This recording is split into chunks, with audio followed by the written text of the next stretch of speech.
Après la pénurie de masques et de tests, arrive aujourd'hui nombre d'interrogations sur la vaccination. Jeudi, j'ai eu l'occasion de m'entretenir avec le préfet de l'Aisne pour lui faire part de mon étonnement sur cette pénurie ou du moins cette organisation qui place la France parmi le peloton de tête des pays qui vont vacciner leurs concitoyens. Je suis étonné que si 42% des Français qui souhaitent être vaccinés ne puissent pas l'être, que sur les EHPAD ou la maison de retraite Brissé, on ait décidé de ne vacciner que les personnes vulnérables, ce qui peut se comprendre. Mais pourquoi mettre de côté les personnels administratifs qui sont en contact avec les pensionnaires ou qui sont en contact avec les soignants? Bref, j'attends une clarification de la part du gouvernement pour que cette vaccination qui constitue sans aucun doute la meilleure solution face à un rebond de la pandémie puisse être mise en œuvre.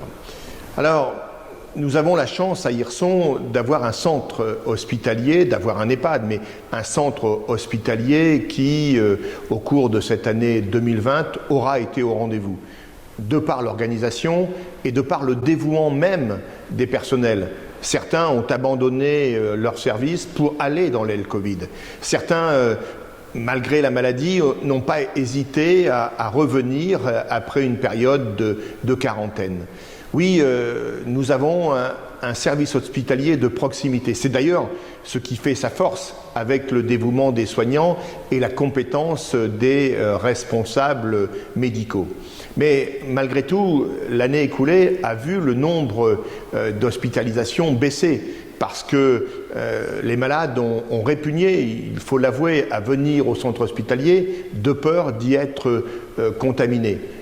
Si l'on regarde les chiffres, on s'est aperçu qu'en 2020, 10 382 entrées aux urgences ont été dénombrées, contre un peu plus de 13 000 l'année précédente.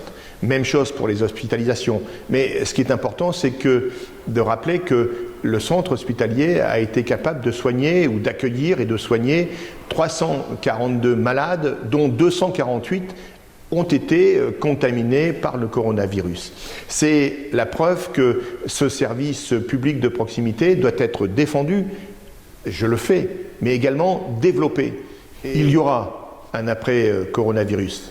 Et donc, il importe de le préparer et de fortifier, de densifier le centre hospitalier d'Hirson et de faire en sorte que les centres de Vervins, du Nouvion et donc d'Hirson puissent, au sein d'un regroupement hospitalier, maintenir leur indépendance, mais également s'appuyer sur leurs compétences.